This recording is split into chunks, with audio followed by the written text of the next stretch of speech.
नमस्कार। स्वागत है आप सबका राजनीति के इस अखाड़े में। मेरा नाम है अजय सेतिया। मित्रों, अभिषेक मनु सिंघवी आजकल जमानत दिलाने वाले सुपरस्टार बने हुए हैं। पाकिस्तान तक में उनकी चर्चा है। कहीं ऐसा ना हो कि इमरान खान अपनी जमानत करवाने के लिए उन्हें पाकिस्तान में बुलवा ले। खूब चर्चा है उनकी। ऐसी ऐसी असंभव जमानतें दिला दी जिसे कुछ सोच नहीं सकता था। केजरीवाल, सिसोदिया और संजय सिंह अपनी पत्नियों को लेकर के अभिषेक मनु सिंघवी के घर गए जमानत दिलाने का आभार जताने के लिए। उनके साथ वह विभव कुमार भी था जिसने स्वाति मालीवाल की मुख्यमंत्री के घर पर पिटाई की थी। सिंघवी ने बीचों बीच खड़े होकर मुस्कुराते हुए तस्वीर खिंचवाई क्योंकि उन्होंने असंभव को संभव कर दिखाया है, तो वह इन सब के हीरो हैं। अब ऐसी ही एक तस्वीर कपिल सिब्बल की आने वाली है। जानते हो कपिल सिब्बल के साथ तस्वीर किसकी होगी? यह तस्वीर एक ऐसे आतंकवादी की होगी, एक ऐसे टेररिस्ट की होगी जो 53 बेगुनाहों की मौतों का जिम्मेदार है, जिसने दिल्ली में दंगे करवाने की साजिश रची थी। कपिल सिब्बल ने उस आतंकी उमर खालिद को जमानत करवाने की सुपारी ले रखी है। पिछले साल कपिल सिब्बल ने उमर खालिद की जमानत की याचिका दाखिल की थी।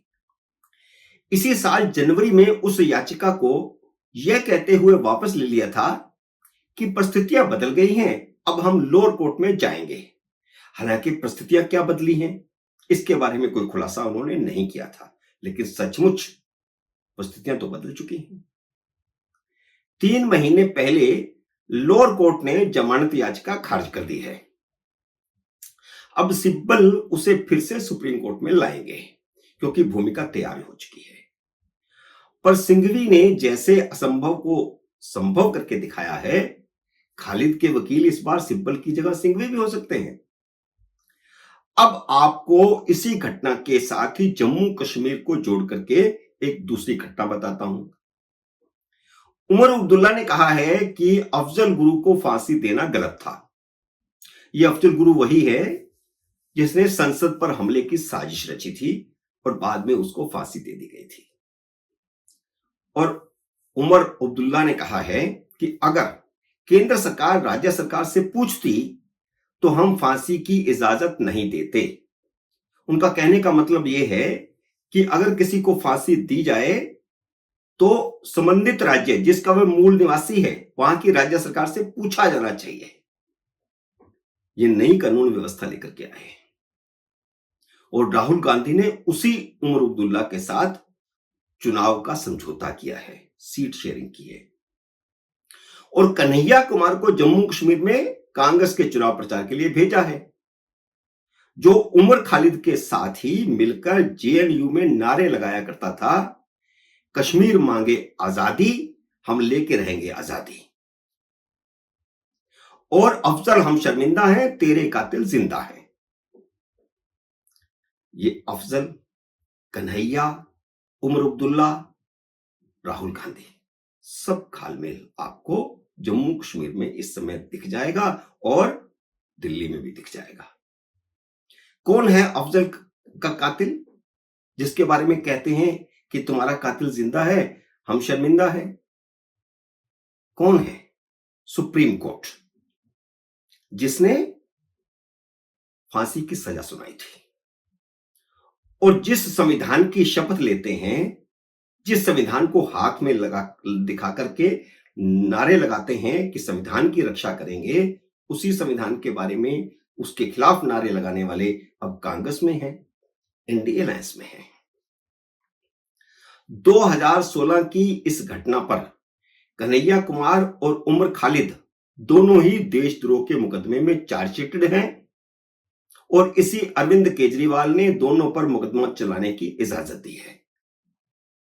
2020 के दिल्ली के दंगों के मामले में उमर खालिद को गिरफ्तार हुए 14 सितंबर को, अभी परसों, 4 साल पूरे हुए हैं। 14 सितंबर को देश के लगभग सभी अखबारों ने उसके जेल में 4 साल को ऐसे मनाया जैसे कोई देशभक्त जेल में रखा गया हो और मोदी सरकार उसकी जमानत नहीं होने दे रही हो। हमेशा आतंकवादियों की पैरवी करने वाले द हिंदू अखबार का हेडिंग था 4 साल और अभी गिनती जारी है। उमर खालिद बिना ट्रायल और बिना जमानत जेल में पड़ा है। यह हिंदू का हेडिंग। कम्युनिस्ट लीनिंग वाला एक और अखबार है टेलीग्राफ, यह बंगाल से निकलता है।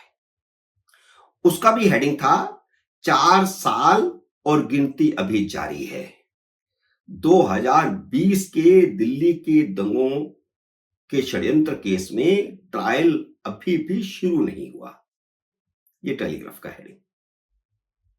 बंगाल का एक और अखबार है द टाइम्स ऑफ बंगाल। उसका हेडिंग है उमर खालिद कौन है और वह 4 साल से जेल में क्यों है। इस अखबार की खबर ऐसे शुरू होती है कि उमर खालिद जेएनयू का रिसर्च स्कॉलर है जिसे दिल्ली पुलिस ने सितंबर 2020 में यूएपीए में गिरफ्तार किया था। बिजनेस स्टैंडर्ड का हेडिंग था उमर खालिद ने जेल में 4 साल पूरे किए, अभी भी यूपीए में ट्रायल का इंतजार कर रहा है।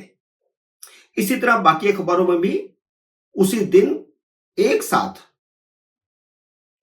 कई खबरें छपी, ऐसी ही खबरें बिल्कुल मिलती जुलती इसी स्टाइल में, जैसे महात्मा गांधी का जन्मदिन हो, सारे अखबारों में एक साथ।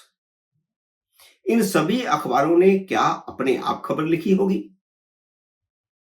मैंने भी 40 साल दिल्ली में ही पत्रकारिता में खपाए हैं। यह खबर एक साथ प्लांट की गई। उसी दिन रवीश कुमार जैसे यूट्यूबरों ने भी आधे आधे घंटे के वीडियो बनाए।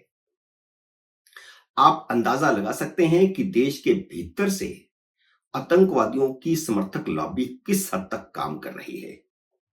देश की प्रमुख समाचार एजेंसी पीटीआई से भी एक बड़ी खबर जारी करवाई गई। 1-1.25 साल पहले की बात है जब उमर खालिद को जेल में 1000 दिन पूरे हो गए थे। ये जून 2023 की बात है। तब भी उसके पक्ष में ऐसा ही माहौल बनाया गया था। रवीश कुमार ने खालिद के पक्ष में प्रेस क्लब ऑफ इंडिया में प्रेस कॉन्फ्रेंस करवाई थी। अगले दिन जब प्रधानमंत्री उस समय अमेरिका में थे तो उनके सामने वहां पर उमर खालिद के पक्ष में प्रदर्शन करवाया गया। आप देखिए कि दुनिया भर के कम्युनिस्ट उमर खालिद की पैरवी कर रहे हैं।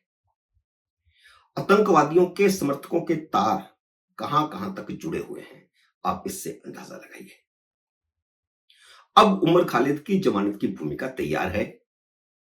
चीफ जस्टिस डीवाई चंद्रचूड़ ने जमानत को अधिकार बताकर सब भ्रष्ट और आतंकवादियों की जमानत के रास्ते खोल दिए हैं। इसलिए यूएपीए में गिरफ्तार इंजीनियर रशीद को भी चुनाव प्रचार के लिए जमानत दे दी गई है, जिस पर टेरर फंडिंग का आरोप है। पीएमएलए के बाद यूएपीए में जमानत से उमर खालिद की जमानत का रास्ता भी खुल गया है। जेल से बाहर आते ही उसे इंडी अलायंस के किसी दल में एंट्री भी मिल जाएगी, जैसे कन्हैया कुमार कांग्रेस की सर्वोच्च संस्था कांग्रेस की कार्यसमिति के सदस्य बने हुए हैं। मित्रों, उम्मीद है मेरा ये वीडियो आपको पसंद आया होगा। इसे लाइक और शेयर कीजिए। अगर आपने मेरे यूट्यूब चैनल को अब तक सब्सक्राइब नहीं किया तो कृपया सब्सक्राइब करके अपना आशीर्वाद दीजिए। जल्द ही मिलते हैं अगले वीडियो में किसी अन्य विषय के साथ। तब तक नमस्कार।